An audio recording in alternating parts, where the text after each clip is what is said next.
Welcome to the AC 24/7 Top Story Countdown. We'll guide you through the biggest news of the day. Our focus, advocating our rights, advocating health, and advocating Earth. Here's our pick for number 4. Happy birthday! Or I can just do the happy birthday to you. Former Congressman George Santos basking in the glow of the spotlight. Merry Christmas. Have a fantastic new year. Mwah. Love you all. Wearing his new status like a badge of honor. I was a whole congressman up until last Friday. As he amplifies and cashes in on his expulsion from Congress. Hey, look, it is what it is. I'm no longer a congressman. Santos becoming an overnight star on Cameo, leading to a private lunch with the CEO of the celebrity video message platform today in New York. Demand for a personalized video from Santos so great, his latest fee was $350, nearly 4 times what it originally was just 2 days ago. Let's talk about best dress, worst dress, right? Look up Glenn Grothman from the state of Wisconsin, and you'll understand what I'm saying when I'm talking about worst dressed in Congress. And even as he actively solicits more, a source with knowledge tells CNN that Santos is receiving hundreds and hundreds of requests a day, including from his former colleague, Senator John Fetterman, purchasing a video to troll Senator Bob Menendez, who is also under federal indictment. Hey, Bobby, look, I don't think I need to tell you, but these people that want to make you get in trouble and want to kick you out and make you run away, you make them put up or shut up. Santos' quest to blaze his own post-Congress path, ripping a page out of Trump's own playbook. You have haters, let them hate. Like, just do you, girl. Screw the haters. Brazen. The hell with this place.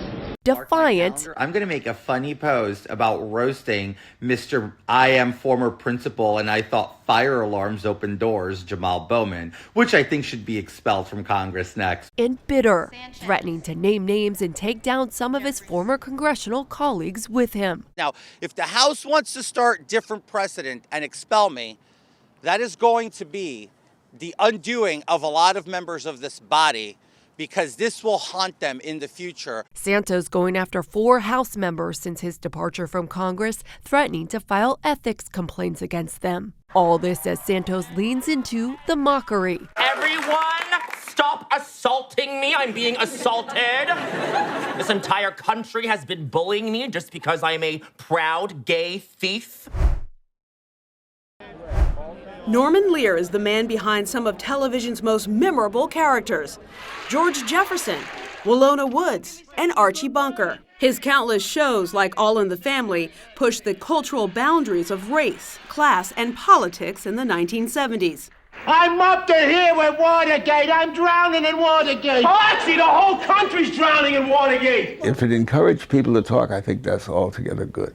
A prolific Hollywood writer and producer, Lear was nominated for an Academy Award in 1967 for Divorce, American Style. There's something wrong. We're choking to death. I'll call the fire department. He won 4 Emmy Awards before stepping back from show business in 1981 to form People for the American Way, a nonprofit organization that advocates for constitutional rights and progressive causes. We've come a long way through these years. We face a great deal of difficulty going forward, but with your support, I have every confidence that we'll be as effective in the next 30 as we were in the past. Lear's left-leaning politics made him the frequent target of conservative critics, but he maintained that being a liberal and a patriot weren't mutually exclusive.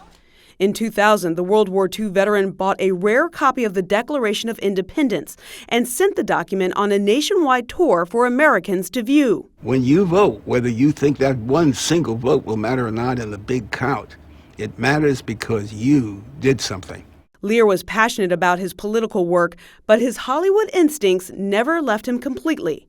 Still pitching TV pilots in his 90s, Lear talked about his admiration for some of today's television creators in a 2012 interview with CNN. I think it's the golden age of drama.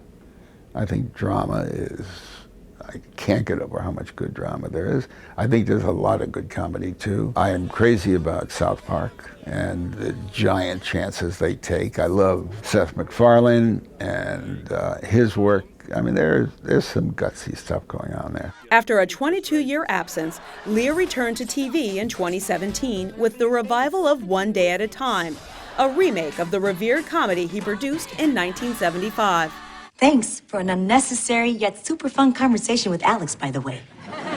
From Good Times to All in the Family, Norman Lear leaves a legacy of his own gutsy stuff. Those were the days.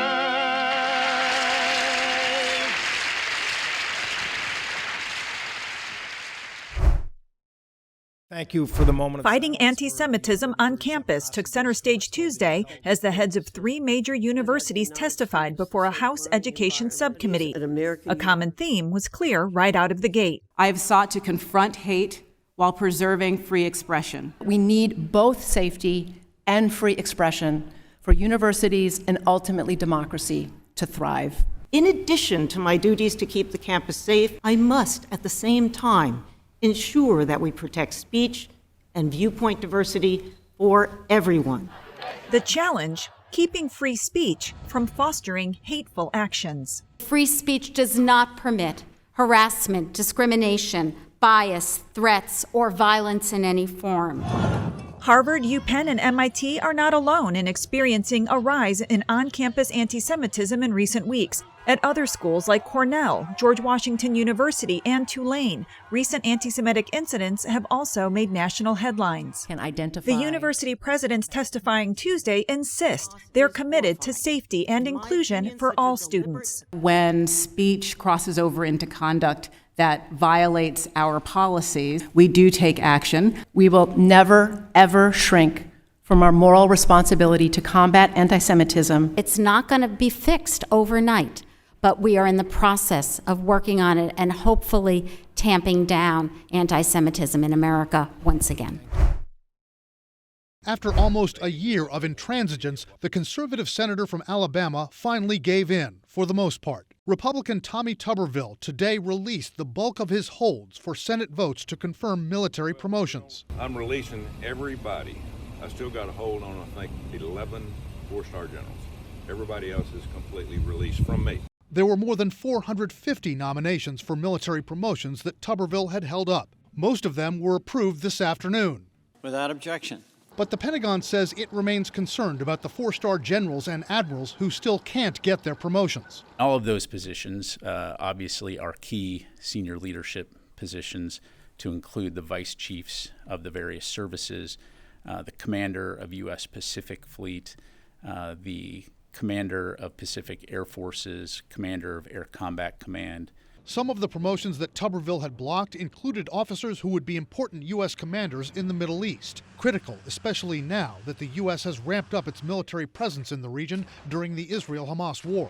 This was almost a year's worth of performative politics on the part of this senator that restricted the capability of the United States military to do its job, that harmed national security, that was cruel to the families of these officers. The former Auburn University football coach denied that his stance harmed America's military readiness, saying he had asked generals about it. I told him, I said, you know what I'm doing? Is it going to affect your job? No, it is not. Okay, we will get the job done. Tuberville was objecting to a Pentagon policy put in place after Roe v. Wade was overturned that offers time off and travel reimbursement for service members seeking abortions, now that they might require travel to another state. I object. Even senators from his own party had hammered Tuberville over his holds. No matter where you believe it or not, Senator Tuberville, this is doing great damage to our military. Stunned at what a national security suicide mission this became. Just how much friction did Tuberville's stand cause in the Republican Party? As this started months ago, he had a lot of people in his corner. But once time went on and we saw the impact this was having, not just on military readiness, but military morale, many Republicans realized that it's time to pull back on this. And he lost support.